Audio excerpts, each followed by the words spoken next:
আসসালামু আলাইকুম, সবাই কেমন আছেন? আজকে চলে আসলাম আপনাদের সাথে আরেকটা নতুন রেসিপি শেয়ার করতে। এটা হলো চিংড়ি মাছের ভর্তা। তো এই ভর্তাটা দুইভাবেই করা যায়। একটা হচ্ছে মাছটাকে পুরোটাই হাতে ডলে নরম করে, অথবা পাটায় ছেঁচে।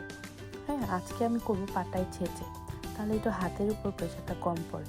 তো ভর্তাটা বানানোর জন্য মাছগুলোকে ভেজে নিয়েছি। এখন পাটায় একটা একটা করে ছেঁচে নরম করে নিব। তারপর টালা মরিচ, তার মধ্যে লবণ দিয়ে ডলে গুঁড়া করে এর মধ্যে দিয়ে দিতে হবে পেঁয়াজ আর ধনেপাতা।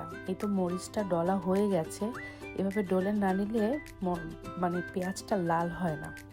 এখন আমি সবগুলো একবারে ডলে নিচ্ছি ভর্তা বানানোর জন্য। এমনভাবে ডলতে হবে যেন মরিচ, পেঁয়াজ, ধনেপাতা একসাথে মিলেমিশে যায় এবং নরম হয়ে যায়। আর ভর্তার আসল মজা তো আমার কাছে মনে হয় এই মাখানোর মধ্যেই, হাতের মধ্যেই বেশি মজা। তো এই তো আমি হাত দিয়ে খুব ভালোভাবে এগুলোকে মিক্সড করে নিয়েছি। এখন মাছের সাথে পেঁয়াজ, সব ধনেপাতা, মরিচ সব মিক্সড করে ভর্তাটা রেডি করে নিলাম। আর সবার লাস্টে একটা জিনিস দেওয়া বাকি আছে, সেটা হচ্ছে সরিষার তেল। এই তো সরিষার তেলটা দিয়ে দিলাম। এখন এটাকে আবার ভালো করে মিক্সড করে নিতেই হয়ে যাবে ভর্তাটা।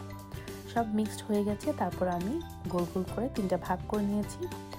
ভর্তাটা দেখেন কত লোভনীয় লাগছে। একবার ট্রাই করে দেখেন, এটা এত মজার, বারবার বানাইতে ইচ্ছা করবে। So thank you for watching. আল্লাহ হাফেজ।